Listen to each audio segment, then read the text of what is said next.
Hey everyone, so it's day 18 of the 31 days of Samhain. So I thought in this video that I would talk about some books that aren't exactly horror or like horror, but still have some pretty scary concepts.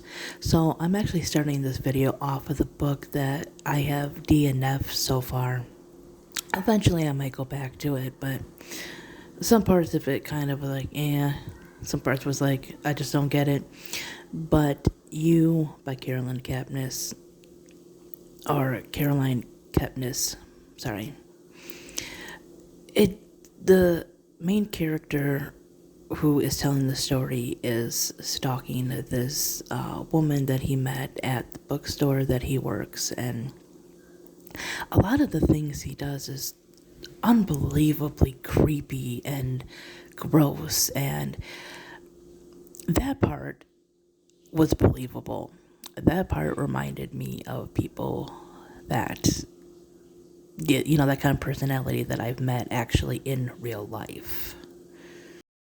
The fact that his name was the same name as my ex just made it a whole lot worse. Him taking stuff, like I think her underwear and shit, and him like disguising himself to sneak off at an event that she was at, and running away when he thought he was going to get caught. That reminded me of certain people. And there really are people that are just so creepy like that and so dangerous. And yeah, ugh. Next up, we have Battle Royale. So this is a Japanese novel that came out around 99, I think. So it's quite a few years old now. It was before the Hunger Games. And it is terrifying. I know some people do consider this like horror or Japanese horror, but this is more action dystopian actually. So in the story, there is a thing called Battle Royale that they randomly select a class of kids to be put on this island to fight to the death, and it's very, very violent. They have 3 days to complete the game, and if one person isn't standing by then everybody dies. Like these exploding collars that they have. And there's like certain places they can't go, or like their collars will go off, and it's just you never know when something is coming. Coming off of that one, I will mention the Hunger Games because while it's a little bit more toned down in the violence as compared to Battle Royale, and of course it does have a similar plot line with the kids and the fight to the death thing, the Hunger Games is a lot more political. It is, an allegory about war and PTSD and the effects it has on people. It is about classism and poverty and, the horrifying reality of everyday life for many people living in these conditions.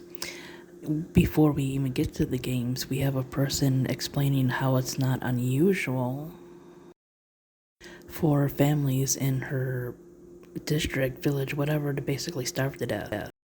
Then you have government cruelty like public whippings or cutting out of tongues. Yeah, it's dark YA. Living Dead Girl, oh my god, I read this a few years ago and it disturbed me to the core. It might be one of the most disturbing books I've read, and there's another book on here that's quite disturbing, but this one tells a story about a girl that's kidnapped, I think, at an aquarium, and this guy is like, abusive and keeps her childlike because he's, a fucking predator and shit. And it's just so disturbing and creepy, and oh, it will affect you after you read it and while you're reading it. Just knowing that there's actual people out there that do this shit, I think it's what really makes it scary, and people have to go through that crap. Next is The Giver. This one is more middle grade, but the idea of never being able to choose anything in your life, not enjoying sunshine or color or love, is just, it's a scary concept in itself of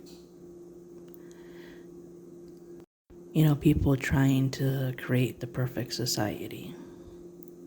Next up is Gathering Blue, which is the companion novel to The Giver. This one is a little bit more